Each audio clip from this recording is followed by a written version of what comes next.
Itu mungkin tinggal tinggal apa 2%, 5% ya. Dari 12 juta itu ya 15%-nya jadi berapa? 1,4 juta orang ya kira-kira ya kurang lebih. Nah, jadi 1,4 juta untuk memberikan manfaat produk nyata untuk Indonesia. Tapi yang di anak mesin berapa?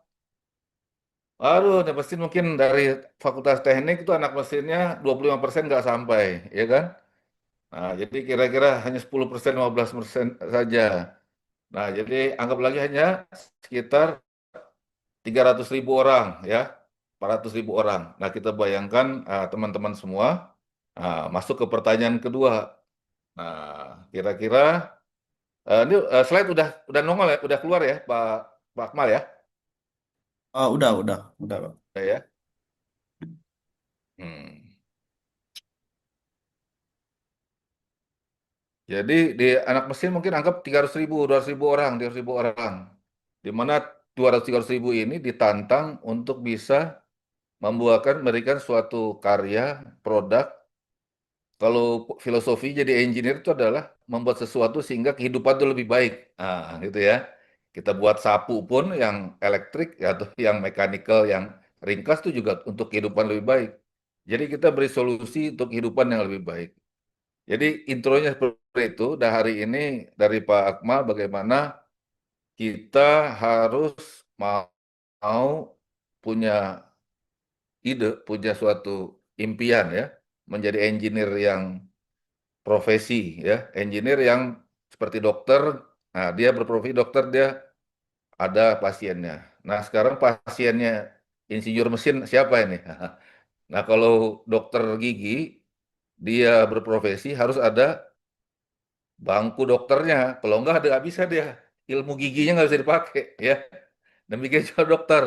Kalau dia cuman ngasih resep kemudian eh, kasih obat merah ya kan, obat luka, obat luar, nah itu kurang manfaat. Tapi waktu dia punya alat-alat operasi, punya eh, peralatan di lab, maka dia bisa kasih banyak solusi bagaimana cara penyembuhan penyakit. Nah, dibikin di teknik mesin ini. Nah, seorang engineer itu pada hakikatnya adalah bagaimana dengan perhitungan ilmu yang kita ada, alat yang ada, kita bisa membuat sesuatu, memfabrikasi sesuatu. Ada hasil fisiknya. Nah, kalau tidak ya seperti dokter tadi lagi buat analisa jadi resep ya. Nah, kalau obatnya nggak dibeli nggak ada gunanya. Demikian kita juga. Nah, jadi itu ya teman-teman. Kalau di dalam pertemuan hari ini saya membolehkan Pak Prof silakan kalau mau di break pertanyaan boleh silakan, saya siap untuk mendengarkan kawan-kawan untuk bertanya. Mumpung eh, ada ide tersembul, kita boleh break sebentar. Oke, jadi latar belakang saya Edwin Arfiansyah, tadi sampaikan sudah dari Pak Prof. Jadi dulu itu zaman Habibie ya, Pak Habibie, siapa yang nggak kenal nih? Nah, Pak Habibie adalah inspirasi semua engineer di Indonesia saat itu. Jadi semua orang tuh pengen berkarya, kalau Pak Habibie bikin pesawat terbang, nah kita, kebetulan kita di mana nih? Oh, di otomotif, pengennya bikin mobil nasional sendiri. Nah, kebetulan saya waktu itu di Astra Group, sebelumnya di Citibank. Nah, sebelum kita punya kerjaan yang kita senangi, ya kita harus tetap produktif ya. Habis Citibank, saya pindah ke Astra Group, namanya di LG Astra waktu itu namanya. Nah, waktu kita di sana, kita punya keinginan seperti Pak Habibie dulu. Wah, masa nggak bisa sih bikin lemari es aja? Gitu. Itu tahun 94 ya. Nah, apa yang terjadi? Ya kita bulan ada training di Korea waktu itu. LG juga masih baru, tuh, masih merek kecil. Yang terkenal saat itu apa? Nasional, Panasonic, Sharp, ya, Sony, gitu ya.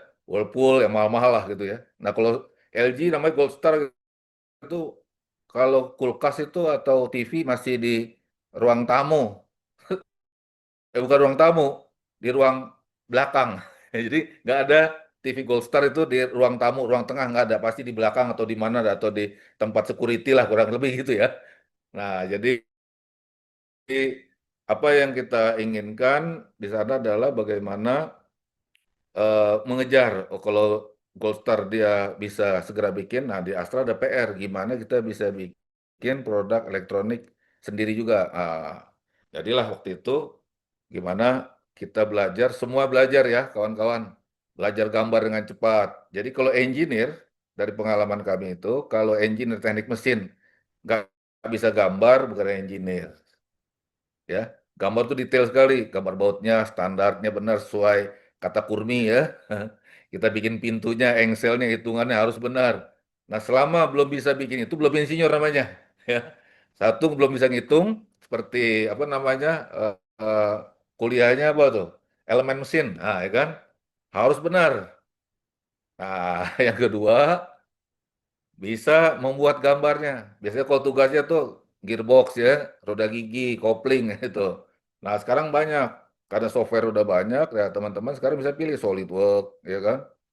Apapun juga kita buat supaya eh, sebagai engineer kita paling tidak pakai itu tuh. Nah, sekarang ada CAE juga di dalam software-software itu kita harus bisa.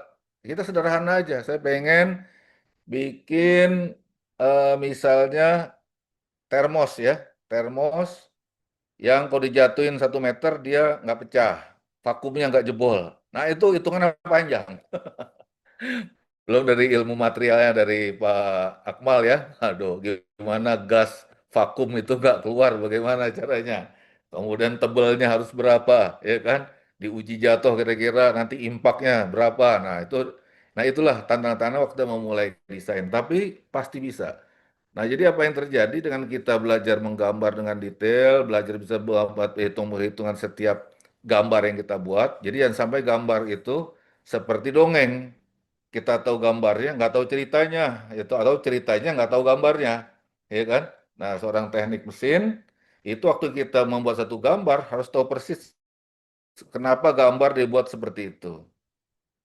Jadi itu ya. Nah, jadilah dalam di sana dalam tahun ke-5, tahun ketiga, empat, ya, tahun keempat, kelima, alhamdulillah dengan tim kita, orang tim desainer lokal, kemudian engineer-engineer lokal juga, kita membuat model pertama yang dibuat di Indonesia satu. Dulu kalau pabrik lokal tuh hanya kebagian bikin aja, lalu modifikasi harus dari negara asal. Tapi alhamdulillah waktu kita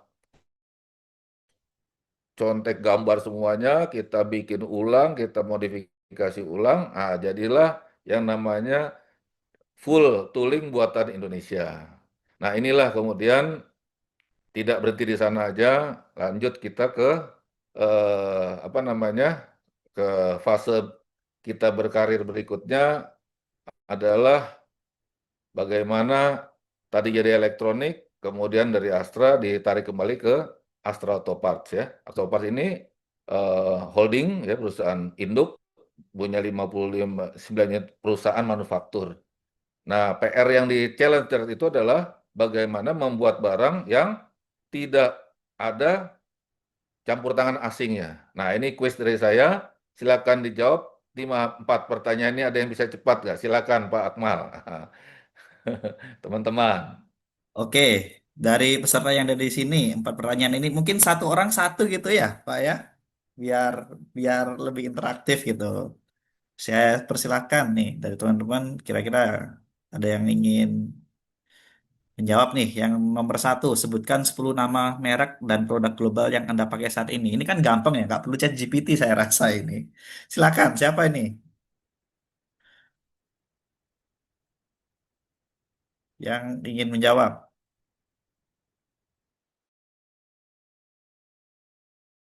Itu berarti ini ya apa namanya banyak ya, nggak harus yang melekat di tubuh gitu. Yang tidak melekat di tubuh juga bisa gitu. Ayo, ya, kan banyak itu. 10 nama merek dan Yang produk. Anda pakai saat ini. Nah, Dari bangun pakai atau tidur sampai digunakan sampai tidur lagi gitu ya. betul. Dari Oke, silakan. Siapa? Izin Pak, boleh? Silakan Isa. ya silakan. Eh, Pak. Izin, nama saya Muhammad Isal Pauji dari Angkatan 23. Izin menjawab pertanyaan pertama. Sebutkan 10 Ya, nama merek dan produk global yang Anda pakai saat ini. Mungkin yang pertama, eh, kalau salah koreksi ya Pak, izin. Siap, silakan langsung aman, ya nanti aman. Langsung. direspon ya. Mm-mm. Ya, Mungkin 10, yang pertama 1, ada Samsung Pak. ya, 2, apa tuh? Yang eh dipakai apa? Samsung yang dipakai apa? Samsung handphone. Ya, 2, mereknya apa? Adidas Empat. Pak. Ya, oke, sepatu ya, 3, Ya, Honda. iya, motor ya, 5, Ya, 4, motor. eh Kalau misalkan apa namanya Microsoft masuk nggak Pak? masuk dong, Oke, apa aja. oke. Google Pak. Ya, terus lanjut, apalagi 5 udah, 5. cepet aja, Oh, nggak WhatsApp. usah dipikir. Ada WhatsApp Pak. Iya, betul. Coca-Cola Apalagi, Pak minuman. iya, minuman. Indomie Pak. Iya, Indomie bukan, masa Indomie buatan mana? Buatan Amerika. Polytron Pak. Ya, lanjut, dah. Oke. 8, 9. 8. Eiger Pak. Iya, bagus. 9, 10. Eh, Bank Mandiri Pak mungkin. Bank BCA. Oke. Oke. Produk ya, Iya merek Pak. dan produk. Oke, silakan. Oke. Jadi tadi ada mulai dari handphone, sepatu olahraga, ya kan? Kemudian ada software, ya kan? Nah, apalagi? Oke. Nah, itu cepat ya. Sekarang pertanyaan kedua, yang lain coba silakan.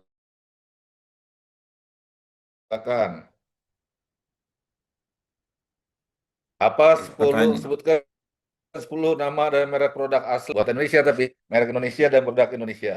Oke, silakan.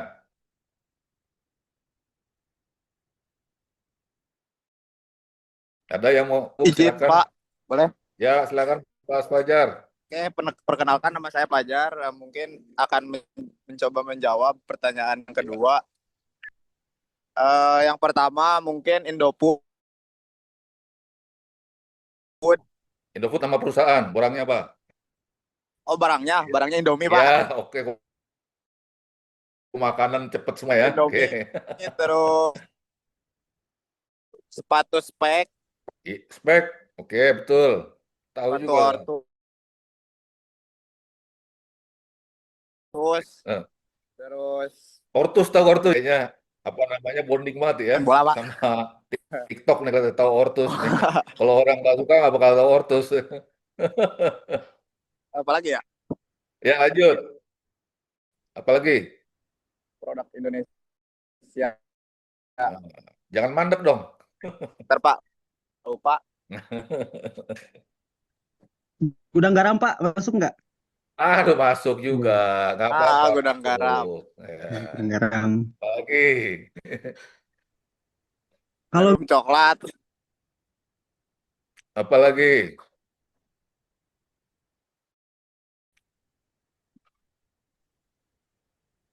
Tadi ada yang disebut mah teman-teman Pak Mas Isal tadi tuh, sama Bang Isal ada yang disebut tadi tuh. Tapi buatan Indonesia tadi itu barangnya. Barang teknologi Aksio dikit Pak, lah. Aksio. Apalagi ya? Agak berat ya, mulai mandek ya. Oke. Ya Pak, Oke. agak mantap. Nah, kemudian pertanyaan ketiga udah dijawab tadi ya. Kira-kira teknik mesin ada berapa orang? Kira-kira Makasih Pak. 300.000 lah, 200 sampai 300.000 ya. Nah, kemudian pertanyaan berikutnya, kira-kira kalau kita bikin barang itu tempat pengujiannya di mana ya yang teman-teman tahu? Tahu nggak? Kira-kira kalau kita bikin sepatu tadi Ortus, ya, terus sepatu itu biar lolos SNI dia ngeceknya di mana tuh ngetesnya bisa bisa dijual. Maksudnya yang jual lampu ada nggak lampu buatan Indonesia? Ngetesnya di mana tuh biasanya? Ada yang teman-teman tahu nggak? Labnya di mana? Izin Pak. Silakan. Eh, Tahu saya waktu saya kunjungan itu ada di Bandung. Masuk nggak Pak Di kategori itu yang balai besar logam dan astagfirullah. Lupa Pak, bentar.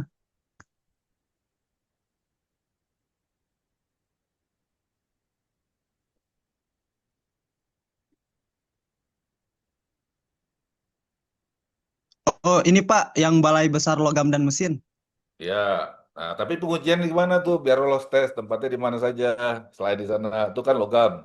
Kalau produk di Ya, mana tes durability? Nah, di mana itu? Karena kalau barang nggak lolos standar nggak boleh dijual. hmm, itu kalau boleh jawab Pak, izin. Silakan. Mungkin di Balai Standarisasi dan Pelayanan Jasa Industri atau BSPJI.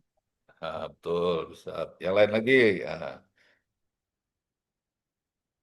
Di oke, BSN, Pak. BSN bukan. BSN dia hanya dokumen ya. Oh.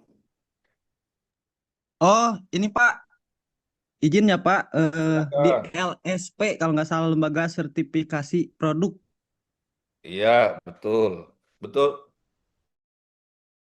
Produk dan jasa ya Hmm. ada LSP, tapi adalah satu lagi yang lupa teman mungkin kelewatan nih. Coba ingat-ingat di mana biasanya orang kalau eh, lab yang gede banget tuh punya pemerintah.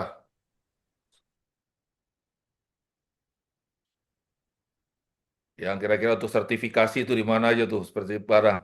Ya, jadi saya sebut ya, misalnya nanti kita tesnya di tempatnya BRIN tuh di mana yang di Serpong, ya kan? Nah, di Sukovindo, atau tempat-tempat lain dari afiliasi sertifikasi Badan Sertifikasi Internasional seperti TUV ya, SGS. Nah, dari situlah barang-barang itu kalau lolos sertifikasi mereka bisa dirilis ke pasar. Oke, kita lanjut ya.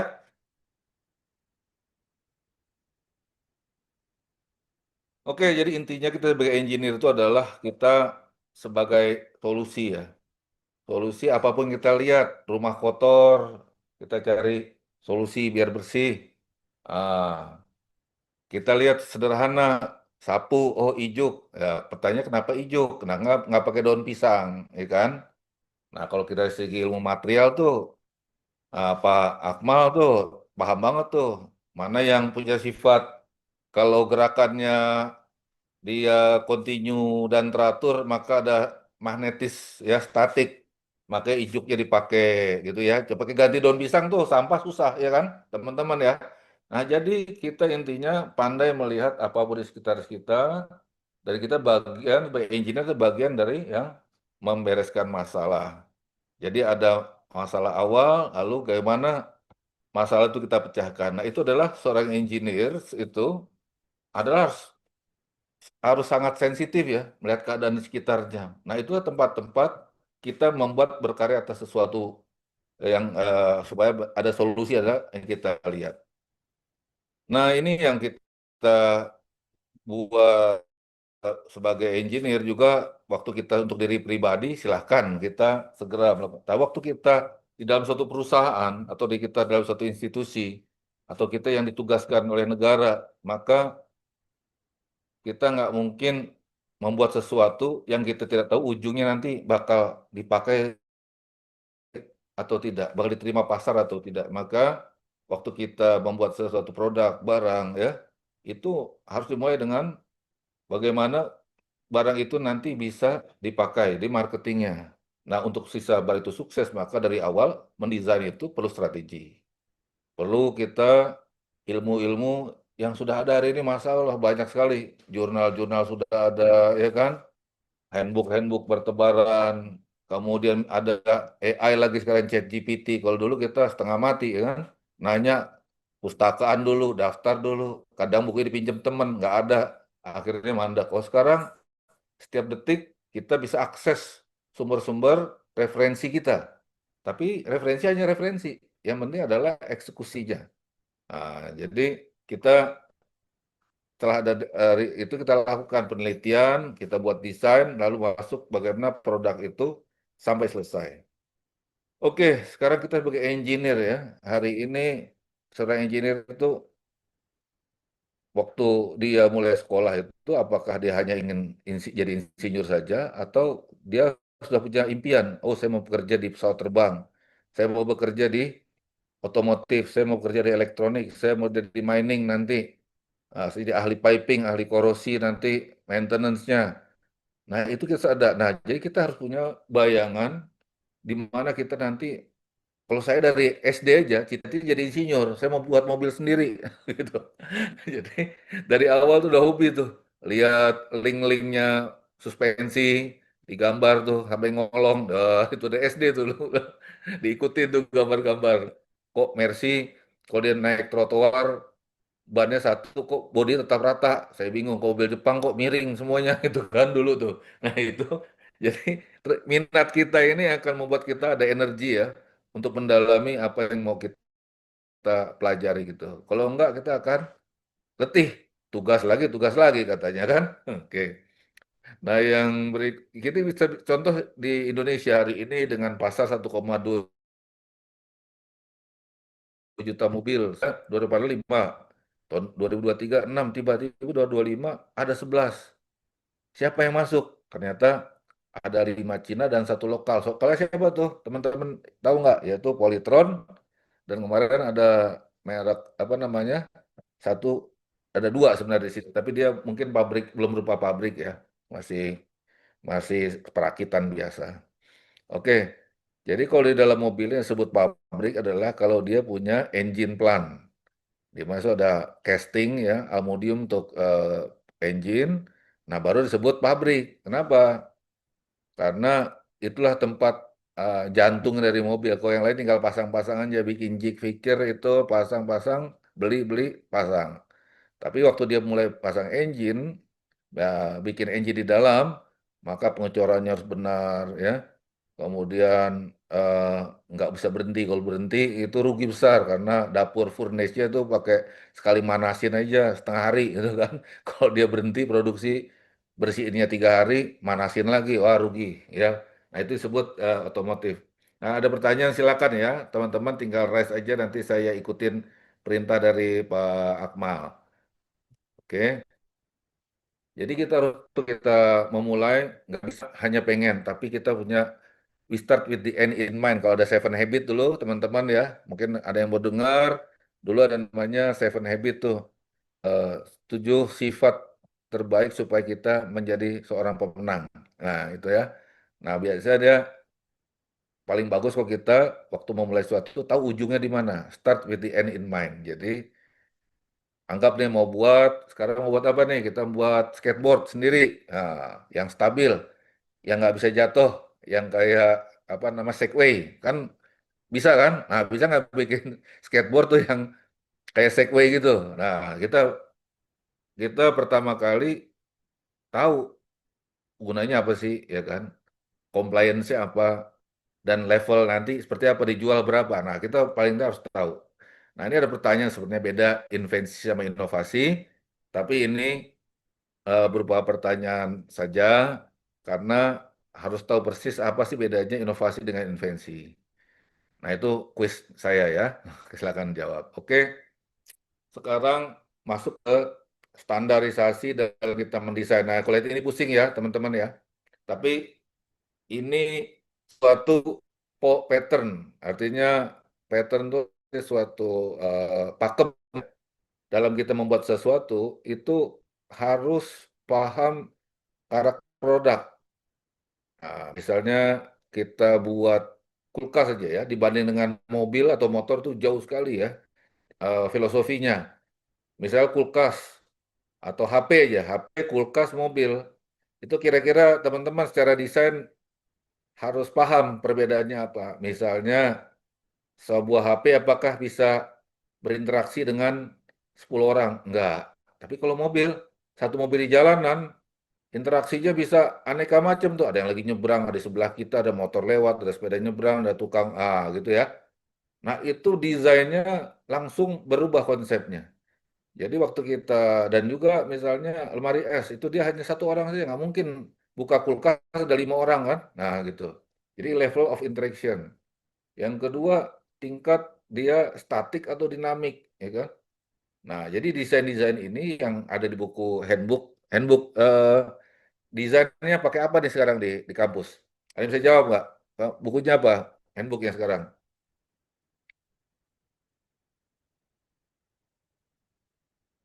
Nah, nanti dicatat coba ya.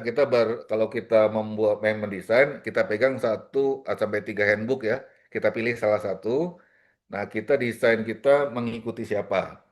Nah, biasanya kalau saya ada teman-teman yang lagi apa namanya kerja praktek, saya mau nyuruh dia membawa tiga dan memilih salah satu. Maaf, sambil lihat dokumen.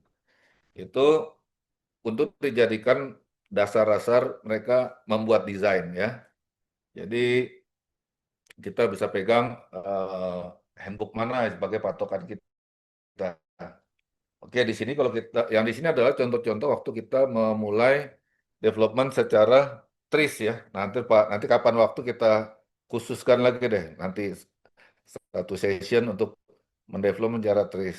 Nah, jadi kita lihat, misalnya kita bikin eh, eh, di sini kita bikin misalnya gerobak ya. Nah, gerobak ini harus tahu customer needs-nya apa ya. Lalu dari sini ada yang nggak boleh getar, nggak boleh panas. Nanti kalau ada bolongan dia nggak patah, kalau beloknya nggak jauh putaran dia. Semua yang kita keinginan customer tuh dideskripsikan menjadi verbal. Nah, setelah itu dipindahkan menjadi eh, apa namanya? Menjadi metrik ya, ukuran. Kita perlu kira-kira kalau putarannya 2 meter atau 3 meter ya. Nah, kemudian apakah hanya cuman seperti bajai, dia beloknya 1,5 meter kalau belok. Nah, itu juga adalah dari pindahan dari apa customer need. Dia customer kita penumpangnya tuh rumah di gangnya cuman bisa buat 2 motor apa 3 motor lewat. Berarti dia kalau muter di gang harus bisa. Nah, kira-kira seperti itu ya. Nah, lalu kita hubungkan antara eh, omongan tadi dengan angka. Lalu, tapi jangan sampai yang keinginan kita coba. Ini kan bukan barang pertama kali di dunia ya. Ada yang lain, kita benchmark lah dengan kompetitor kita. Atau yang barang yang sudah ada. Atau customer yang lain. Ini customer di India. Tapi Indonesia gimana? Kalau kita mau jual ke Indonesia kan harus customer Indonesia. Nah, dilihat mana yang perlu, mana yang nggak perlu. Lalu, mana yang marginal ya. Marginalnya mana diterusin apa dihilangin gitu ya. Nah, baru terakhirnya kita buat final spesifikasi. Oke, nanti, nah kalau kemarin ini di tempat saya ada anak kerja praktek. Ya, pertama, saya coba tadi masalah yang depan dengan teori yang lain namanya AHP, yaitu Analytical Hierarchy Program. Nah, ada AHP itu dia coba bikin list tadi, customer tadi. Mana yang penting, tidak penting, paling penting, ingin, mau, harus. Nah, disebutkan semuanya. Akhirnya termasuk ke barang-barang yang mau dibuat apa. Ini contoh, zaman ini zaman COVID waktu itu ya. Jadi pasti orang sering di rumah, sering bersih-bersih. Yang tadinya nggak mau kerja, mau nggak mau dia senang bersih-bersih ya. Nah, di situ dari survei dibuat, akhirnya dapatlah ternyata yang paling banyak dicari waktu itu dan juga saat ini kok di Shopee juga saya suruh juga survei lah Shopee. Oh, ternyata barang paling laku top 10 itu adalah mop ini, kain pel, pel ini ya. Nah, akhirnya dibuat 3 kategori tadi keinginan customer, yaitu harganya di berapa, performanya harus ke apa, masalah beratnya. Nah, ini yang utama. Nah, siapa yang di pasar waktu itu? Ada 3M, Transmart, ada ini ya. Nah, jadi seperti ini ya, teman-teman ya. Lagi mendesain itu tidak kosongan, ada kebutuhannya dulu. Nah, kemudian itu yang sederhana. Tapi kalau yang besar lagi gimana? Oh, kalau bikin itu Makita gimana ya? Kalau bikin tadi skateboard mainan gimana, bikin dashjet gimana, bikin mobil gimana, pesawat kita tadi sampaikan pertama. Oh, kalau bikin screwdriver ya, Makita itu eh, sekian. Kalau pesawat ya 50, 100 ribu 50 beda ya. Oh, kira-kira umurnya satu siklus berapa nih? Oh, 40 tahun. Nah, dari dulu mesin bor biasa aja. Mau dijual harga berapa? Oh, pesawat tadi 260 juta dolar, yang satu cuma 5 dolar. Demikian juga ada unit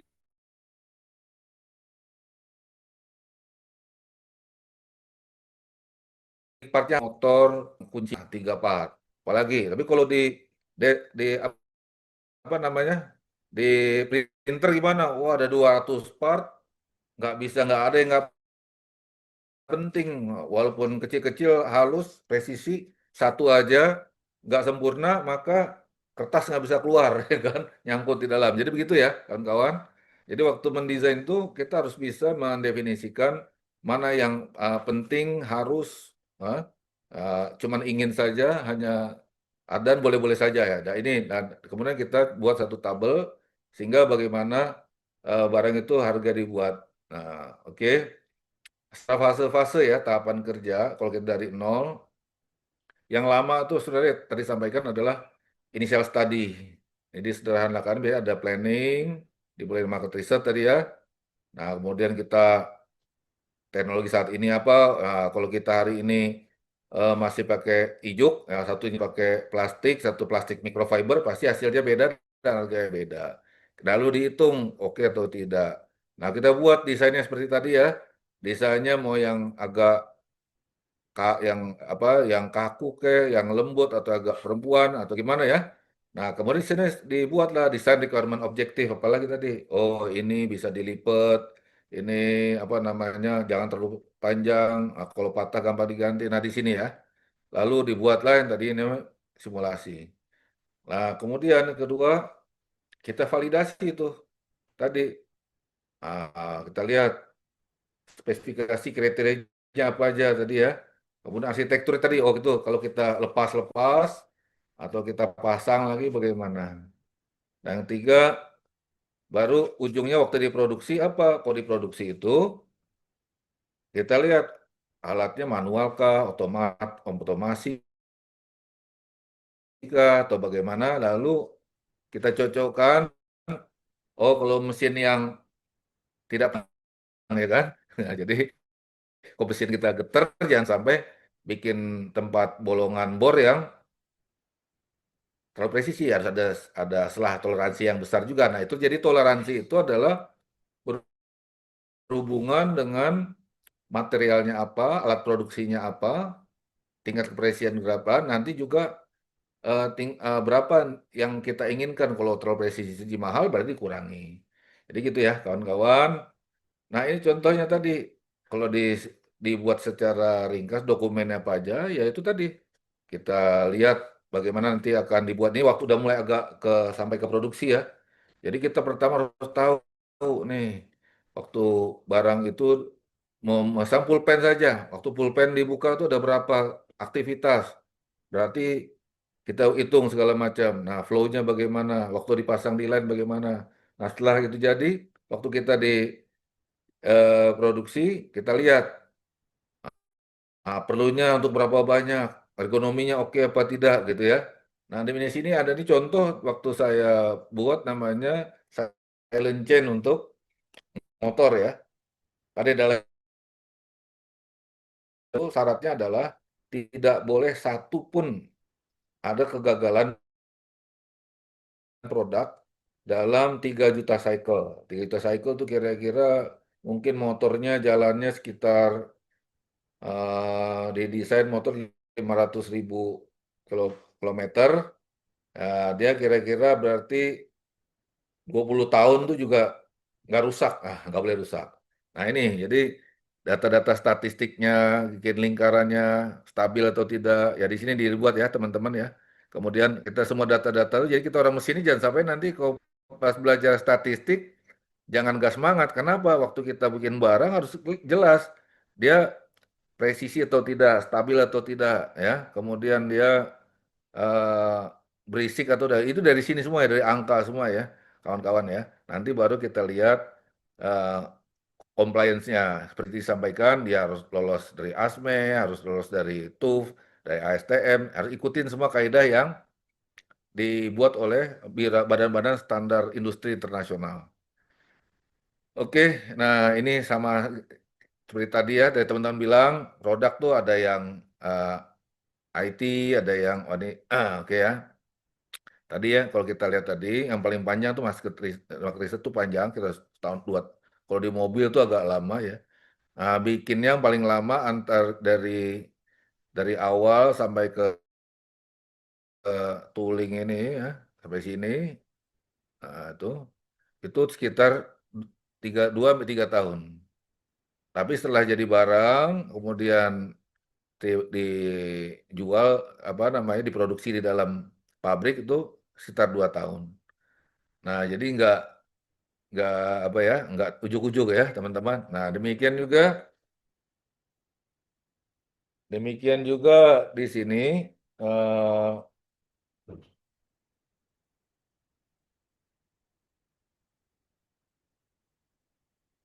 jadi untuk barang itu jadi, teman-teman bisa lihat, saya bisa coba perbesar dikit. Ya. Di sini contoh di production stage ya. Itu yang tadinya gambar geometri berubah menjadi kesesuaian dengan peralatan yang ada. Nah, ini diukur lagi nih kestabilannya. Kalau kita bikin 100.000 unit, kira-kira gimana?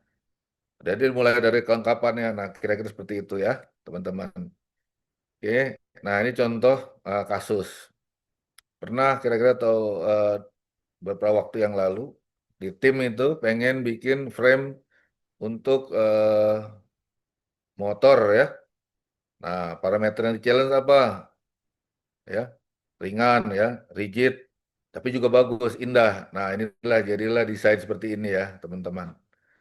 Nah, kemudian kita coba lihat, kita mau buat yang seperti apa. Kalau zaman dulu tuh masih tubular, tapi sekarang itu udah high tensile ya. Saat itu kita coba yang aluminium ya. Nah, apa yang kita buat ya? Sini dari segi desain, lalu kita buat sampai simulasinya. Nah, jadilah gambar desain ini, lalu kita buat ini udah. Nah, ini jadinya nih barang aslinya telah dibuat ya. Jadi kita membuat apa namanya barang fisik itu, kita nggak akan pernah menyangka bahwa kita bisa ya. Tapi dengan perhitungan-perhitungan yang sangat detail ya. Semua ilmu kita dipakai tuh, ilmu ilmu bahan terutama ya. Kemudian ilmu apa elemen mesinnya, kemudian ilmu apa mekanika teknik itu dipakai semua. Heat transfer juga dipakai semua itu ya. Jadi kawan-kawan dinamika teknik, nah juga gitu, vibrasi segala macam dihitung semua, retak apa tidak. Nah, jadi semua yang dibelajar di teknik mesin itu akan dipakai. Nah, ini contohnya.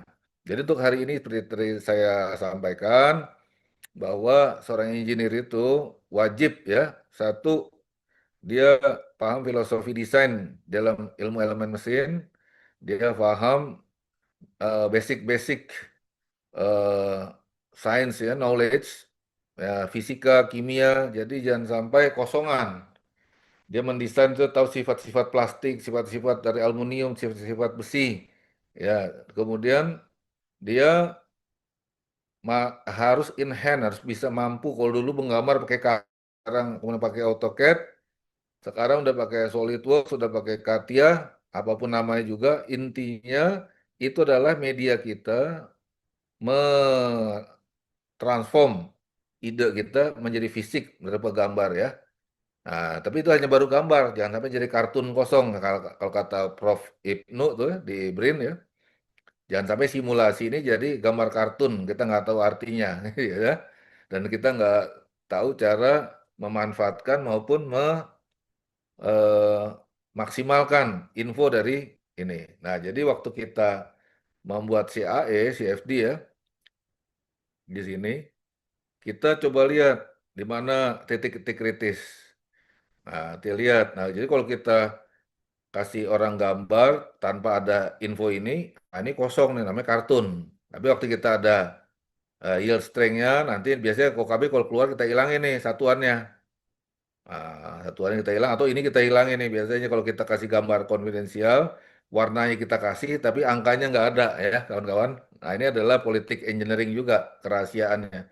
Silakan aja gambarnya, tapi angkanya nggak ada gitu. Karena kalau kita rubah tetap warna merah biru juga, cuman angkanya di berapa ya gitu. Ada pertanyaan silakan loh.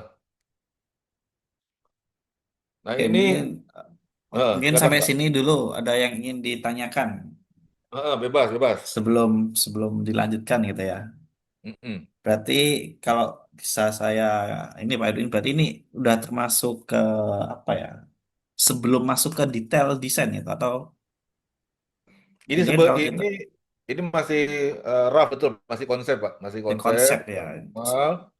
Tapi konsep itu pun sudah kita digitalkan sehingga kalau dulu Oke. baru kita ketahui saat prototyping, nah sekarang ini udah setiap part itu di konsep itu sudah bisa kita tuntaskan simulasinya gitu gitu, Prof. Oke. Berarti eh, simulasi-simulasi ini itu harus dilakukan sebelum munculnya detail desain gitu atau gimana? Iya, jadi biasanya kita buat draft design, disebut detail design itu apabila udah masuk angka toleransi. Nah, sebelum angka toleransi, kita sebut masih gambar rough ya. Nah, di dalam gambar rough ini bisa kita langsung post prosesor ke CAE CFD. Jadi betul Pak Prof. Jadi ini adalah rough design, belum ke detail design. Oke, ya dari teman-teman mungkin ada yang ingin ditanyakan nih sampai sini gitu kan. Kan ini Silakan loh, eh, kawan-kawan. perencanaan proyek kalian kan udah mungkin ada yang udah mulai berjalan gitu kan. Nah, mungkin ada yang ingin ditanyakan. Ini tahapnya udah sampai mana nih gitu. Gimana? Atau jangan-jangan belum jalan semua ini proyeknya ini. Wah, kacau juga ini nanti. Gitu. Oke, silakan mungkin ada yang ingin didiskusikan dari teman-teman. Atau saya terlalu cepat, tolong dikoreksi ya. Kalau saya terlalu cepat, nanti nggak apa-apa Siap. saya agak lambatkan sedikit gitu. Nah, di sini adalah yang sebelah kiri ini adalah dulu ada untuk penghemat bahan bakar. Konsepnya adalah bagaimana kita membuat apa nama satu ruang turbulensi di mengurangi ruangan turbulensi. Apa yang dirubah? Ya sudut-sudutnya ini kita nanti ada simulasi FD akan kelihatan gimana terjadi apa nama non laminar ya. Non laminar kita buat dia lebih laminar di sini. Kemudian kemudian di sini adalah kita di sini bikin sprocket. Sprocket ya kalau ada rantai itu ada sprocket ya. Nah, tapi ini bukan sprocketnya, ini adalah eh, landasannya, ah, di dice-nya. Ini dice-nya ini di sama kan bentuknya ini ya, dice-nya. Nah, waktu dia bikin sini tiga dimensi pakai namanya prosesnya itu bukan press dice biasa, tapi teman-teman boleh catat ya, namanya cold forming. Cold, cold forming dan juga semi cold forming, ada fine blanking proses dice. Nah, itu kalau teman-teman mau belajar lagi di proses produksi ada membuat sprocket tidak dengan hobbing ya, bikin gear biasanya pakai hobbing ya, mesin hobbing, tapi ini enggak, pakai mesin press. Jadi dice-nya harus presisi dan harus kuat. Nah, apa bahannya nih? Itu pakai nano coating titanium dioxide coatingnya. Ternyata kita lihat rontoknya daerah sini pertama kali, gitu, ya. Nah, biar rontok ini tidak tidak cepat aus, caranya gimana? Ya tadi kita coating dengan nano coating titanium dioxide, lalu dari lubrikannya lubrikan nano juga, sehingga dia cepat menyerap. Dan tiga, materialnya ini kita rubah dari apa namanya SCR 4 SCR 520 nah, dengan kekerasan berapa itu 113 HB ya. Nah, kita coba rubah dengan eh, mensiasati di spheroidizing cementite. Jadi di spheroidize dibuat dari butiran-butirannya menjadi lebih lonjong ya kan dan banyak sehingga eh, lebih lembut. Jadi kekerasannya sehingga di sini dia dimakan tidak panas yang terjadi jadi dan tidak getas ya, tidak patah. Nah, kira-kira gitu ya, teman-teman. Jadi ilmunya kepake semua tuh. Ilmu metalurgi, ya kan? Ilmu perpindahan panas, ya. Ilmu vibrasi juga. Nanti ada di bawahnya ada redaman yang di suspensi di bawah dice ini ada. Dia selain mendamping ya, damping force-nya berapa biar dia eh, waktu dihantam tuh bisa meredam berapa gitu ya. Jadi inilah teknik mesin ya. Walaupun kita nanti buat eh, apa namanya memory card ya, itu juga mesinnya dari anak mesin, tapi berpikirnya nggak bisa ilmu fisika klasik, harus ilmu fisika kuantum tuh sama Pak Akmal tuh ahlinya gitu. Jadi membuat alat produksi, tapi yang dibikin tuh mechanical prosesnya itu dirubah jadi pakai kombinasi teori-teori fisika kuantum, teman-teman. Kalau nggak memory card tuh buat apa namanya chip-chip itu nggak bisa dibuat kan, kan yang buat mesin ya. Nah, jadi anak mesin jangan berpikir, wah kita udah ketinggalan zaman nih. Semua barang-barang yang apa hari ini kita lihat tuh alat produksinya ya didesain sama anak mesin, tapi bukan anak mesin seperti kita hari ini hanya tahu misalnya masih fisika klasik ya, rumusnya WF kali SM kali A, nah itu nggak bisa dipakai, udah HIX tuh ya Pak Akmal ya. Oke, kira-kira itu. Nah ini contoh, seperti anak mesin itu seperti apa sih? Oh, dari pabrik, nggak ya tiba-tiba seperti itu aja ya, dia seperti ini kita contoh lihat tadi ya. Waktu kita pakai mendesain tuh pasti ada simulasinya. Nah, kemudian kita simulasi itu kita simulasi lagi, jangan simulasi untuk alat produksi. Baru setelah cocok berdua, namanya detail drawing nih. Jadi alat produksi, gambar geometri awal, kemudian hasilnya baru hasil simulasi dan kita coba tes fisik prototipe, baru kita keluarin detail drawing. Ya. Nah, setelah itu barang dibuat. Nah, macam-macam prosesnya. Nah, setelah jadi, biasanya kita tetapkan tuh sebelum ini di rem sebelum merampung, rem up ya. Kalau saya bilangnya untuk ngerampungin, ngerampungin itu parameter standar.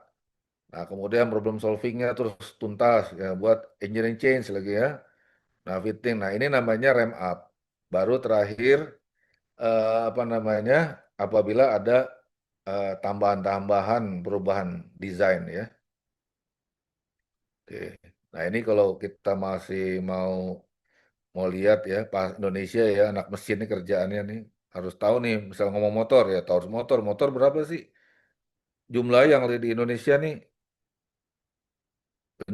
total tuh yang bersirkulasi kalau kita dari tahun 2016 ada 42 juta tuh bayangin. Nah, cuman masalahnya yang desain bukan orang Indonesia ya, orang Jepang, orang Thailand. Gitu.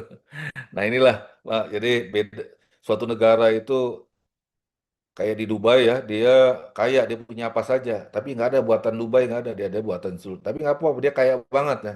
Tapi kalau Cina, selain kaya, pinter, nah, dia bisa buat motor, buat mobil, buat TV, buat pompa, buat peniti. Nah, sekarang kita buat peniti aja nggak ada yang bisa kan di Indonesia ya. Nah, itu nggak gampang, teman-teman. Pernah suatu ketika kita coba bikin pisau ya. Pisau itu juga susah. Sudut potong harus jelas. Dia butiran pisaunya itu secara nanti metalografinya juga harus clear. Kalau nggak kepotong. Daging khas sama daging ini, motong ikan pisaunya lain gitu ya. Nah, kalau kita coba nanti kelihatan tumpul. Nah, jadi ini ilmu metalurgi ini seperti itu ya. Oke, eh, itu yang bisa saya sampaikan. Sebenarnya banyak. Nanti contoh kasus saya bisa sampaikan lagi. Mungkin ada pertanyaan. Jadi ujung-ujungnya kita buat barang itu adalah ke pasar. Jadi bukan senangnya kita saja, tapi bagaimana pasar eh, pasar itu menerima barang kita. Ada pertanyaan silakan. Saya akan coba beberapa contoh-contoh yang lain sambil nunggu pertanyaan. Ya, bagi ingin yang bertanya, silakan langsung aja ditanyakan ya, sambil Pak Edwin mempersiapkan tadi beberapa contoh case-nya seperti itu.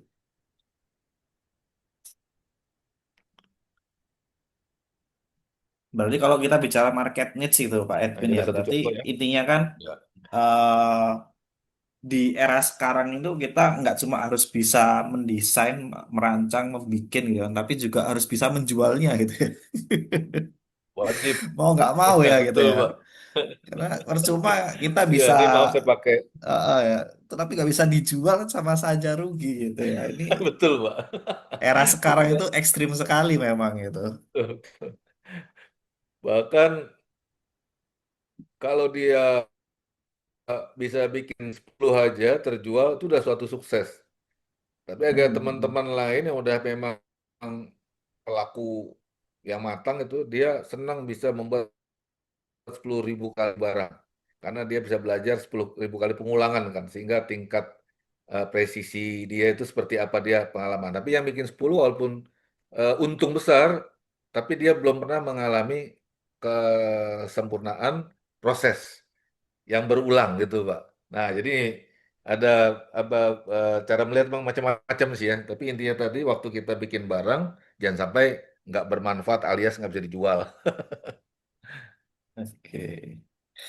Ya, silakan. Ada yang ingin ditanyakan Ini sambil menunggu. ya, Eh, Boleh, Pak. nah, oke ini contoh kasus Izin. ya, Pak Prof, Pak Pak Edwin tadi Amar ada dan yang mau teman-teman. bertanya, Kita Pak Edwin. Ada yang mau ya bertanya tadi. silakan. Silakan, Izin Pak silakan. bertanya, boleh? Perkenalkan nama saya Muhammad Isal Fauji dari Angkatan 23. Izin bertanya Pak Ya, perihal desain ya Pak. ya, Ketika misalkan kita mendesain sebuah rangka, kita apa ya Pak namanya? Ibaratnya ini di sebuah perusahaan ya. motor gitu. Misalkan kita mendesain rangka, sudah ada simulasinya juga dan hasilnya memang sempurna lah ya Pak, Mm-mm, hitungannya sempurna. mm-mm, Namun ketika sudah tahap akhir produksi massal dan dijual kepada eh, manusia mm, masyarakat gitu atau ke penduduk mana gitu. Tiba-tiba ada kegagalan gitu Pak ataupun ada kerusakan. mm-mm. Kira-kira kalau perusahaannya itu direset kembali atau bagaimana Pak? Atau memang dilanjutkan dengan rangka itu? Seperti itu Ya, Pak. Terima kasih. oke. Terima kasih. Tanya ada yang lain bisa sekalian dijawab. Biasa pertanyaan kadang-kadang kok muncul kalau ditahan lupa itu biasanya kan. Oke, jadi saya coba jawab ya. Tadi Mas. Oke, jadi waktu kita mendesain suatu rangka pertama kali ada namanya kan desain tadi kan ya, needs-nya berapa. Itu udah ditetapkan tuh udah ini. Bahwa dia harus mampu untuk 400 kilo, dia tahan sampai kalau dia ada suatu crash atau suatu bumpy, jalan yang bumpy ya, jalan yang tiba-tiba bolong gitu, dia tahan sampai 3G misalnya, atau secara impact dia 8G misalnya ya. Nah itu masuk semua di dalam situ. Nah, kemudian itu belum termasuk lagi nanti fabrikasinya, mampu buatnya, manufacturability itu belum masuk ya. Arti dari customer needs dulu ya, dari customer needs. Nah, dia customer pengennya dia tidak terlalu kaku. Kita tahu dong rasanya naik Tiger sama naik Beat kan beda ya, gitu kan. Nah, jadi apa yang buat ke satu kaku, satu rigid, satu enggak gitu ya. Kenapa? Emang desain seperti itu selain harga ya. Nah, waktu itu dibuat, seperti tadi disampaikan, biasanya udah langsung di compare, di benchmark dengan kompetitor. Sehingga dia nggak akan ciri khas development adalah tidak membuat sesuatu yang lebih buruk dari yang pernah ada atau yang terjadi sebelumnya. Kalau ada suatu model baru yang ternyata lebih jelek sebelumnya, pasti ada yang salah dalam prosesnya. Gitu ya, teman-teman ya. Nah, tadi setelah kita semula gambar, drawing draftnya, kemudian disimulasikan setelah CAE dan CFD, kita buat prototype biasanya tuh. Nah, prototype dengan namanya soft tooling. Jadi tooling lunak, ya, arti yang dipakai terbatas mungkin hanya bisa 100 kali untuk bikin 100 sampel, nanti dia jebol ya. Nah, itu kita buat tuh barang aslinya. Jadi di situ dibuat. Nah, tapi belum detail Pak, teman-teman sama Pak Prof. Kenapa? Karena belum alat produksi yang sebenarnya. Alat produksi sebenarnya tadi kalau diproses itu namanya di pilot ya. Pilot adalah tempat event alat produksi akhir tuh di membuat produk pertama kalinya. Nah, itu namanya pilot. Nah, di pilot itu baru dicocokin parameternya segala macam, ya. Ternyata lagi dites antara prototipe sama begitu di mesin sama material yang udah diproduksi sama mesin beda. Ada namanya fase berikutnya tuh engineering change, nah, ya. Engineering change notice (ECN) tuh dikasih catatan nanti ada dokumennya. Makanya kalau nanti ada waktu kita bisa diskusi anytime ya saya akan dengan senang hati men-share. Jadi kita membuat seorang engineer itu semua history ya, details itu dalam development tidak boleh ada satupun yang hilang atau tidak ada. Harus dikonstruk semua data traceability-nya bisa dibuat. Nah, dari situ dibuat tadi apa namanya? Engineering change ya, revisi satu. Dirubah tuh biar cocok. Demikian juga mesinnya kalau diimprove.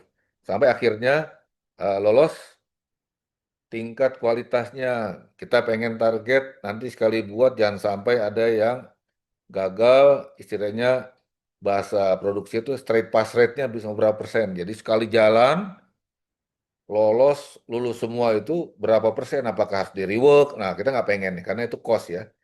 Nah, waktu itu berada perubahan, sebisa mungkin di-revise ya, di-revise, nada dirubah, parameter, material juga mungkin di-adjust.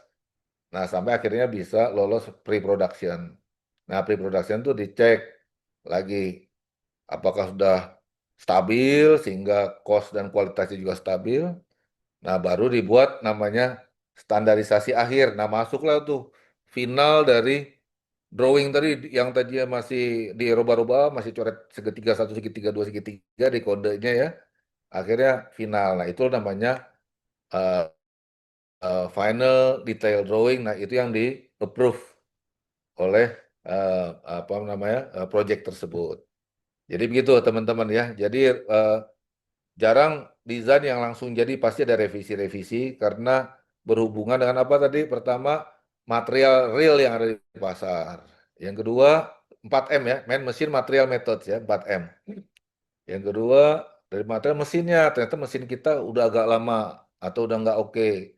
Atau mesin kita speknya kurang oke. Nah, kemudian, oh metode kita betulan kayak gini. Nah, main mesin, material yang berikutnya operatornya, si mainnya mungkin kita nggak bisa bayar yang mahal, bisa bayar yang murah nih kurang mumpuni. Nah, baru akhirnya dibikin kompromi yang bisa diterima untuk standar quality seperti apa. Oke, jadi kira-kira begitu teman-kawan. Ada menjawab kah?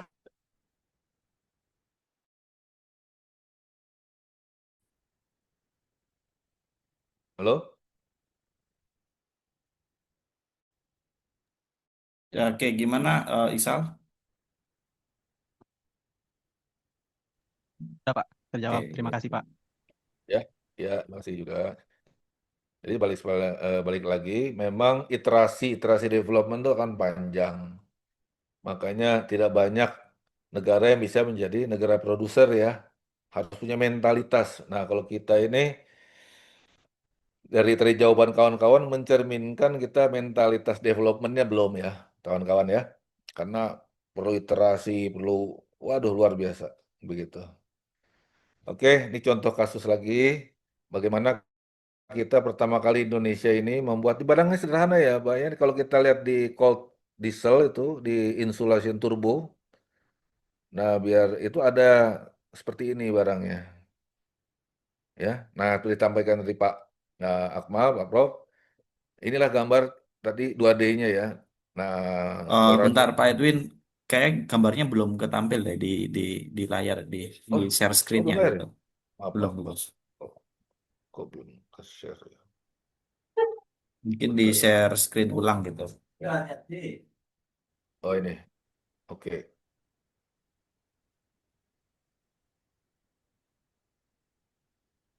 Udah kelihatan Pak? Ah, oke, ya, udah. Oke, oke, oke. Ya, ini tadi ya. Sorry, tadi kurang jelas. Nah, ini contoh yang di engine turbo cold diesel ya. Nah, kita lihat di sini gambar-gambar seperti ini ya, hanya 2D.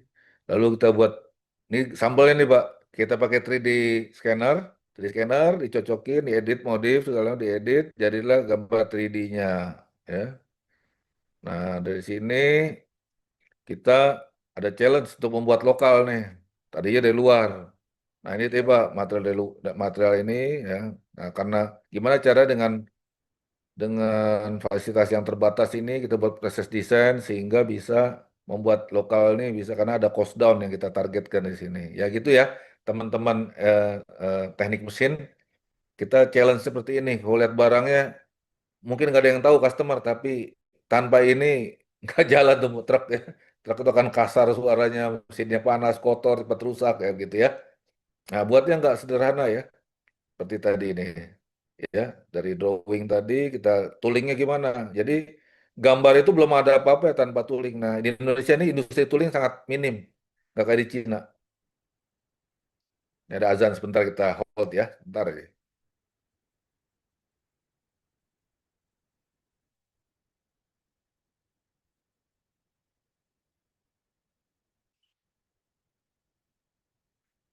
Oke, kita lanjut. Nah, ini contoh ya teman-teman ya. Beginilah detail desain daripada kita membuat satu barang yang tadi garangnya seperti ini, tapi kita bayangkan untuk di sini saja satu die set ini ada ratusan drawing ya. Demikian juga ada beberapa proses. Ini ada, kalau kita lihat dari plate bawah sampai mungkin ada ratusan part sini kecil dan semua ada bentuk gambar 3D-nya, ada gambarnya ya. Nah, gimana desain dan proses itu dibuat sehingga akhirnya jadi dengan mesin yang ada kita bisa buat eh, apa insu heat dari turbo.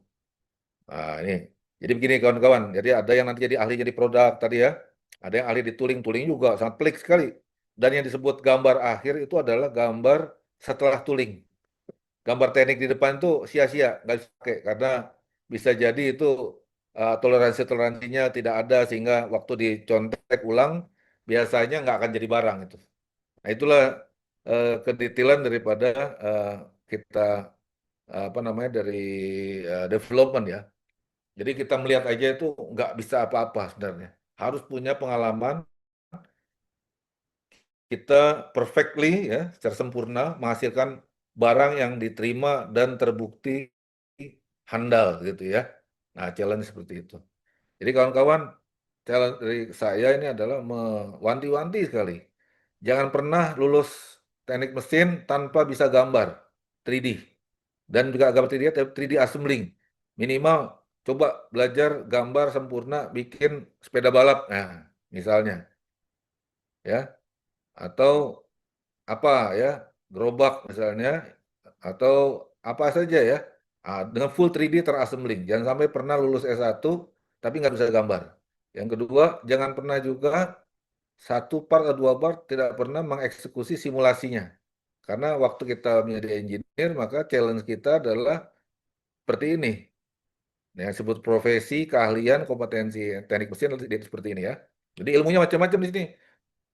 Ilmu perpindahan panas ya, ilmu dinamika untuk ini berapa dampingnya ya, kemudian bagaimana juga metalurgi, biar motongnya tajamnya berapa, sudut berapa, cutting olinya apa biar tahan lama. Nah jadi seperti itulah ilmu teknik mesin yang kita belajar di kuliah itu semua dipakai tuh. Nah ini contohnya simulasi ya, maka dalam simulasi yang advance ini kita bisa dari persen 100% persis.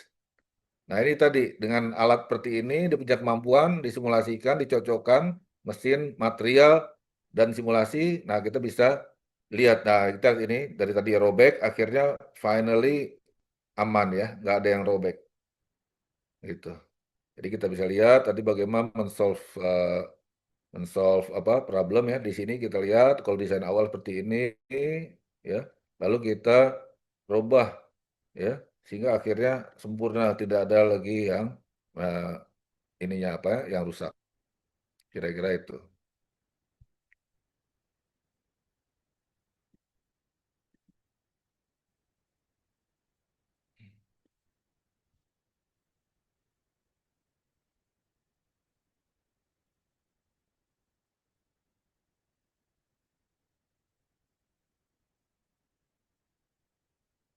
Oke,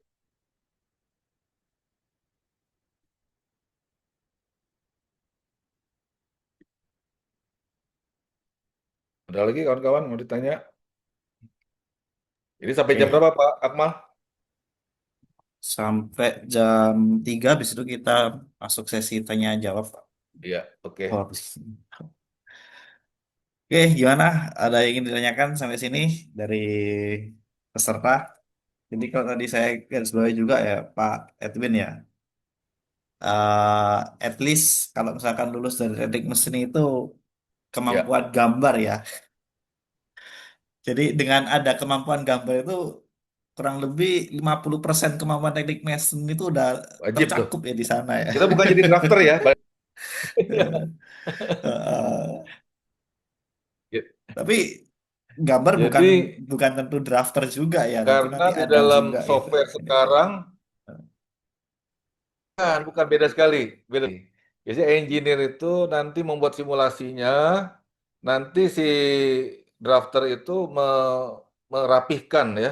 Karena tadi kan misalnya kita ada surface yang kurang rapi, ya drafter kita rapikan, garis-garis yang memang harus disambung, kita kan kecepatan ya, perlu kecepatan.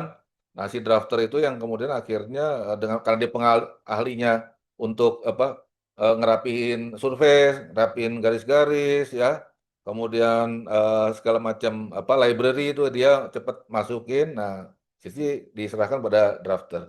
Tapi seorang engineer yang memang hobi gambar di mana nanti udah terbiasa di kepalanya itu adalah dia tahu persis library parts, library gambar, kemudian juga tahu bagaimana dia paralel dia eksekusi post processing dengan simulasi ya CFD, dia juga sendiri bisa. Tapi dia beda sekali antara drafting dengan seorang desainer itu beda sekali. Karena si desainer dari awal dia udah mengkonstruk seluruh parameter, lalu arsitekturnya ya, termasuk juga di kepalanya mungkin udah kepikiran tuh nanti kalau generasi kedua dimodif gimana udah di dalam pikiran dia. Jadi kira-kira seperti itu, Prof. Ya, jadi wah Jadi ini dalam baru simulasi lah. kan semua ilmu masuk ya Ya, ya, ya. Jadi ini di baru lagi dalam nih, drafter dan engineer uh, beda ya, dua hal yang berbeda gitu. beda-beda sekali. Ibaratnya mungkin drafter itu SMK mungkin bisa gitu ya. Iya, Kalau betul, betul. Saya sendiri hari engine ini untuk drawing yang sudah ada dirapikan atau yang 2D-nya belum rapi, suruh 3D kan, ya suruh drafting aja, drafter gitu. Tapi kalau udah tapi bicara apakah suatu kita konsep udah produk, bicara ya, untuk bicara konsep produk berarti harus ada banyak pertimbangan lagi gitu. Tadi seperti engineer, elemen elemen mesin, betul material banyak, dan sebagainya gitu ya.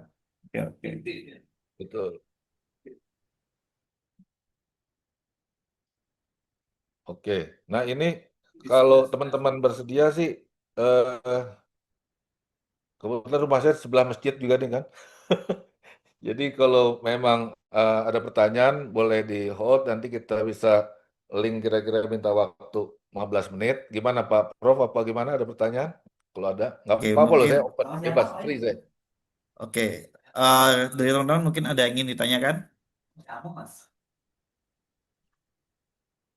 Ini Pak Edwin masih ada yang mau disampaikan lagi materinya? Sementara saya sebenarnya sih itu dulu karena udah sampai apa dari detail desain, kemudian Mhm. bagaimana tadi yang kemarin kita ngobrol Pak Prof itu tadi Mhm. bocoran trace tuh tadi tuh. Bocorannya Baru untuk terus ya. Oke. preparationnya kayak gitu. Itu Oke, baru siap. istilahnya bab satu ya. Bab satu. Iya, iya, iya. Gitu. Oke, oke, oke, oke. Kemudian dari proses desain dan juga case study ya. Ada bikin Mhm. frame, ada bikin dice ya kan, bikin produknya ada. Tapi eh, saya khawatir waktunya nanti teman-teman juga online mungkin ya. Iya, iya, iya. Oke. Nanti saya siap lah Nanti anytime ya. ya, nanti Dimaksud kita saya. lanjutkan lagi mungkin di lain sisi. Bagi teman-teman yang nanti ada pertanyaan mungkin bisa disampaikan lewat saya, nanti saya forward ke Pak Edwin gitu. Oke. Mungkin pertemuan hari ini cukup sampai di sini dulu ya, Pak Edwin ya. Ya. Wah, kalau ada teman ada pertanyaan silakan loh, saya nggak apa-apa. Oh gitu ya. Kalau ada Nah, pertanyaan juga bisa disampaikan. eh, Pak Edwin nggak mau apa-apa. ini dulu atau gimana? Saya kalau boleh izin sih kita ya break sebentar. Nanti Oke. mungkin nanti kalau teman-teman memang apa siap kita 20 menit dari sekarang kita bisa mulai lagi. Oke, siap, nggak apa-apa, nggak apa-apa, aman, aman. Mungkin Oke, habis ini ya, kita ke sesi diskusi gitu ya. Silakan ya, teman-teman yang mau sholat dulu juga dipersilahkan ya. Sebelum nanti kita masuk ke sesi oke, diskusi, pertanyaan-pertanyaannya silakan disiapkan dulu gitu ya. Ya, Baik, mana Pak Edwin, siap. kita break dulu sebentar. Baik, terima kasih, Pak. Yuk, mari. Ya. Assalamualaikum. Waalaikumsalam. Oke, ya. Halo, Saya teman-teman di sini lanjut. masih masih on ya. Di on ya. Oke, kita akan lanjutkan ke sesi diskusi dan tanya jawab. Sudah saya eh, persilahkan teman-teman untuk sambil break sholat asar tadi sambil menyiapkan pertanyaan mungkin ada gitu Ya, kan. Atau ada yang ingin berdiskusi terkait proyeknya ya. Jadi Pak Edwin, teman-teman di angkatan 2023 ini mereka nanti output kuliahnya itu mereka harus membuat ini ya apa prototype produk gitu ya, prototype ya. mesin seperti itu. Ah, iya, iya, Kalau mantap saya tuh. kalau saya cek ya Pak Edwin, Ya, eh ada yang kemarin mengajukan alat pirolisis, cuma di sini saya kurang tahu pirolisisnya pirolisis apa ini karena nggak jelas. Kemudian ada yang membuat ini ya mesin pembuat filamen 3D printer ya. wah luar biasa itu. Materialnya Dan dari mana? Materialnya. ini saya juga kurang tahu ini cuma kumpulan ide yang kemarin teman-teman kirim aja ini. Saya juga belum Ya, mendalami ya. pasti ini. Nah, nanti mungkin di sini ada yang dari kelompok ini bisa menjelaskan mungkin ya. Boleh, boleh, Kemudian silakan. ada yang saya kurang tahu ini induksi ini apa maksudnya induksi itu ya. Mungkin Mm-mm. nanti salah satu anggota kelompok yang ada di sini bisa menjelaskan di induksi itu di sini maksudnya apa gitu ya. Ya, ya, ya. Eh, Apa Boleh. kompor induksi atau karena banyak ya induksi itu ya. Ya. Ada induksi magnet, ada induksi panas tuh yang aneh. Kemudian ada pencacah sampah sama Mm-mm. hand handcliff ya, handcliff gitu. Handlift. Handcliff. Betul. Handlift, oke, siap. Oke. Luar biasa itu. Nah, ini ada nanti saya share yang development tadi ya dari teman-teman yang apa namanya kerja praktek. Nah, jadi dia saya bagi dua, Pak Bro. Jadi yang sifatnya market research dan yang sifatnya konstruksi produk gitu. Nah, jadi sehingga barang itu dibuat dengan apa namanya sudah meyakini apa namanya usernya siapa gitu. Ini ada contoh saya share dibuat sama teman-teman apa namanya dari apa dari yang kerja praktek juga ya. Itu ada nggak di sini mana dia? Kok belum muncul. Jadi dia terbagi dua, timnya satu market research ya, satu lagi yang eh, di apa namanya di development ya. Jadi ini contoh kita bisa lihat. Nah ini yang kemarin saya ceritakan. Jadi as is. Tadi misalnya yang tadi yang buat kompor atau hand glove, dia harus tahu persis dulu kenapa dia pilih itu kan. Nah ini kalau gitu saya mulai dengan coba lihat di marketplace Tokopedia waktu itu ya. Gimana yang banyak ininya apa namanya captionnya yang banyak diambil. Diambil datanya itu bisa dilihat di data ya, bisa distatistikkan langsung sehingga dapatlah porsi ini ya. Saat itu yang disurvei Tokopedia, Shopee atau Lazada ya. Nah dari situ kita lihat yang paling banyak untuk, nah kita jangan terlalu melebar, bisa kita lah tadi apa namanya kompor kita sebut aja jadi kompor untuk apa nih tukang orang jualan atau di rumah gitu kan. Nah, survei kita kecilkan.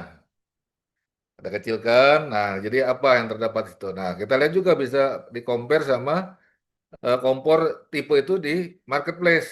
Tadi Lazada, benar. Kita lihat dapatlah angkanya ini kan. Lalu kita lihat harganya yang terjadi di pasar berapa. Oh, harga sekian. Nah, ini kira-kira begitu ya.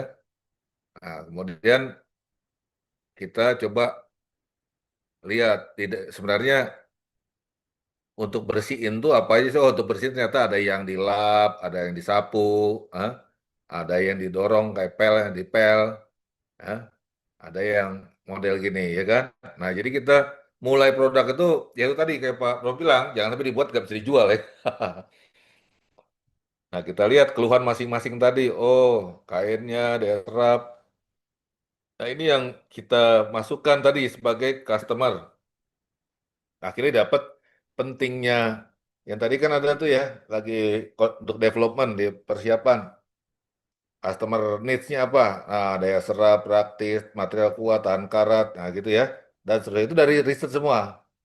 Nah, akhirnya muncullah tadi di pasar yang tadi disebutin tadi, apa yang terjadi? Oh, ternyata di spek di pasar, kalau benchmark ini. Nah, barulah kita coba mulai gimana membangun kesadaran, membuat produk tuh harus jelas ya kan. Nah, tadi, oh kita lihat di pasar, kalau yang udah pakai value innovation, oh udah pakai robot ya kan, jalan sendiri, masuk wifi segala macam, handphone. Tapi ada yang dia di atas basic. Nah, basic itu sapu biasa, tapi dia kata, udahlah ya hari ini apa gitu ya. Nah, jadi kita buat 3 level dulu. Ini namanya di Blue Ocean, ini namanya konsep Blue Ocean Strategy. Nah, di Blue Ocean itu, nah akhirnya kita dapat, oh siapa yang mau pakai tadi yang buat kompor atau yang buat hand lift, oh ini operator kira-kira yang umurnya sampai umur 60 tahun mau bisa dorong, nah itu kita sebutin. Nah, wants dan needs-nya apa tadi ya. Nah, kita buat strategi canvas, tadi kriteria tadi.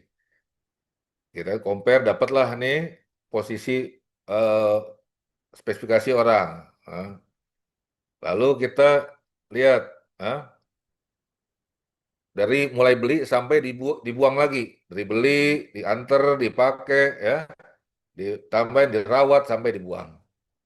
Nah, ini namanya user apa namanya experience cycle, siklus pemakai. Lalu kita coba lihat potretnya. Oh, Red Ocean yang bertarung berdarah-darah, tadi begini. Nah, kita coba masuk ke yang bukan Red Ocean, ke Blue Ocean namanya. Nah, kita coba. Oke, perbedaan kita apa? Wah, ini kita buatin tadi kan finalisasi. Nah, kita lihat namanya ECRS ya, ERRC ya, ERRC. Eliminate, Reduce, Raise, dan Create. Nah, dapatlah barang kita ini. Nah, baru kita setting nih barang kita. Nah, dapatlah barang kita ini. Nah, posisi di mana? Mana yang di-eliminate, reduce, dia ditingkatkan atau ditambahkan. Nah, inilah barang kita ya. Kita lihat customer kita siapa aja nih tadi kan yang udah hari ini siapa yang biasanya nyapu si mbaknya tapi mungkin si kakak mau, yang tiga mungkin adiknya mau. Ah, kira-kira begitu ya. Future-nya gimana? Oh, kita mau seperti inilah. Nah, jadilah kita barang-barangnya. Jadi waktu kita membuat spesifikasi barang itu ada urut-urutannya. Baru dari situ kita buat menjadi sangat mekanikal ya, baik konstruksinya segala macam, tapi harus menginduk kepada customer. Kira-kira begitu kawan-kawan. Nah, Pak Edwin, produk yang ini tuh udah sampai dibuat atau belum ini yang atau masih tahap Nah ini karena apa namanya? teman-teman kerja praktek, Hmm? jadi sampai prototype. Jadi udah buat Sama 3D-nya, prototype. Udah ada 3D-nya gitu. udah 3D Oke. print, udah fisik ya, prototype udah jadi. 3D printing ya dibuatnya pakai itu, teman-teman itu. Oke. Nah jadi kalau tadi ada yang bisa bikin apa, roller untuk bikin apa 3D printer ya. Ah, itu bisa dipakai tuh buat di kampus tuh. Nanti nanti ada tim yang bikin 3D printing ya. Nah, itu udah masuk semua tuh software, masuk ya. Desain, panas, segala macam. Pak extruder ya, extruder bikin sendiri ya tuh Extruder. kawan-kawan ya. Gitu. Extruder. Oke. Ya, Bagaimana? itu pancingannya. Ada. Ah. Nanti ini kalau misalkan ada yang mau ditanyakan langsung aja ya teman-teman ya, jangan nggak usah nunggu instruksi gitu ya. Jadi di tengah ini nanti penyampaian kalau misalkan ada yang ini langsung aja raise hand gitu boleh. Ya, silakan. Betul, betul. Santai aja ya. Ya, Ini karena ngejar waktu jadi kelihatannya mohon maaf kalau agak cepat. oke, oke. Silakan, silakan. Yang lagi development, kita coba bisa sharing nanti. Biar tambah yakin ya. Yang dibuat makin sempurna. Oke, bagaimana teman-teman? Ada yang mau didiskusikan atau mau sharing terkait proyeknya seperti itu? Jadi kira-kira sudah ada bayangan ya nanti eh, apa yang perlu dikerjakan gitu ya. Jadi teman-teman di sini ini proyek jangka panjang 1 semester ya. Deadline-nya Nah, 1 semester gitu kan. 1 semester. Jadi setengah semester ini nanti teman-teman harus membuat proposalnya terlebih dahulu begitu kan. Berarti sampai tahap proposal kan setidaknya desain detailnya itu harus ada dulu ya. Baru nanti ya, tahap pembuatan gitu ya. betul. Eh, jadi nanti Jadi, setengah semester perancangan untuk pembuatannya gitu, setengah semester lagi. Gitu.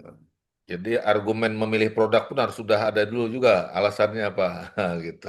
Benar itu harus kuat nantinya ketika teman-teman akan menjelaskan presentasi di penguji gitu ya, dosen penguji itu Ya. jelas gitu, jangan sampai eh, kenapa menggunakan desain seperti itu, jawabannya cuma karena saya ingin gitu. Gawat tuh. Nanti kebiasaan waktu kerja ya. Kebiasaan gitu, gitu. Kalau lagi kuliah masih oke lah dimaafin ya, prakarya ya kan. Tapi kalau kita tiba-tiba sifat engineer kita ini waktu kerja itu masih mendominasi, gawat tuh yang punya uang marah. Gitu. Jadi aspek sekecil apapun itu harus menjadi perhatian ya kalau kita Betul. peran Ya. dalam perancangan. Oke, bagaimana? Ada yang ingin ditanyakan dari peserta Zoom kali ini? Ya, Saya persilakan. kalau belum nggak apa-apa, jangan dipaksakan. Tapi saya sebagai di sini yang di apa namanya dapat kesempatan ya untuk men-share, saya senang sekali. Nah, saya yakinkan kawan-kawan, saya udah bilang sama Pak Akmal, jangan segan-segan. Nanti nomor HP bisa di-share di situ ya, 0896 7373 8969 ya. Nanti bisa di apa di kontak juga dari saya kapan aja silahkan.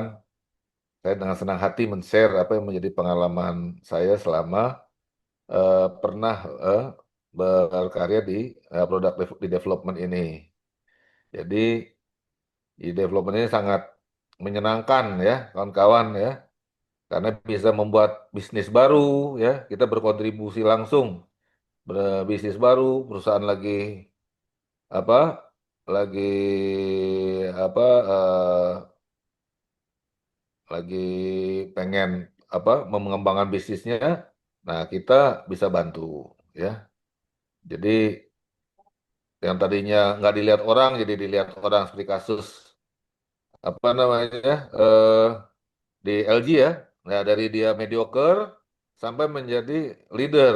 Nah tapi kalau nggak bisa diam aja, kenapa? Karena ya high sense, nggak pengen jadi nomor satu juga ya. Kemudian contoh lagi sekarang yang terkenal apa mereknya TCL misalnya buatan bukan Korea ya, mereka juga hebat ya, gitu ya. Nah seperti Haier juga dulu nggak ada yang kenal 10 tahun yang lalu. Haier apa itu sekarang Haier besar sekali ya, Mari S, TV ya. Mungkin kalau Samsung nggak hati-hati juga kalah juga nanti sama China. Nah itulah dinamika eh, orang-orang yang berkecimpung di product development ya. Product development itu ya kebetulan karena kita di mechanical sama di orang di sipil juga sama bikin konstruksi tahan gempa yang kemudian dari segi material juga bangunan yang hemat energi tahan bisa adem gitu ya. Nah bahan-bahan yang ringan, di arsitektur juga sama dia pakai apa software-software ya segala macam. Maka kita sebagai seorang desainer, desainer itu bisa di macam-macam ya, artinya di mesin pun di seorang sebutnya desainer juga. Nggak cuma orang arsitek yang desainer atau orang styling ya. Ada dua perbedaan nanti di mesin. Seorang styling industrial design ya dia seorang yang free thinker. Nanti kapan kita batasin waktu kita sebagai mechanical engineer ternyata masih ya, terbatas. Dari sini namanya kompromi. Tapi jangan sampai kita sebagai mechanical, ini nggak bisa dibuat. Nggak boleh gitu. Justru kita sebagai engineer pendamping dari industrial designer ya, apapun bentuk fungsi fitur yang dia eh, buat, kita sebagai engineer harus tertantang bisa ya. Jadi itu saja yang bisa saya sampaikan nih Pak Akmal ya. Jadi di sini kita sama kawan-kawan masih tetap berkumpul nih. Kita sebut namanya timnya Aska Solusi, artinya Alhamdulillah semua karena Allah ya. Solusi dari Allah, kita dapat ilham doang gitu kan. Semangat juga dari Allah juga gitu ya. Nah, aku senang karena Allah. Nah, itu jadi singkat aja itu Aska Solusi timnya. Jadi balik lagi kawan-kawan, saya harapkan eh, bisa tetap semangat ya untuk development challenge dari kampus. Jadikan ini suatu kesempatan terbaik untuk banyak bisa diskusi. Nanti kalau udah kerja nggak bisa diskusi lagi. Gitu. Oke, Ya, oke. gitu aja Pak Akmal. Terima kasih banyak. Siap, Ya, siap. Mari. Ah,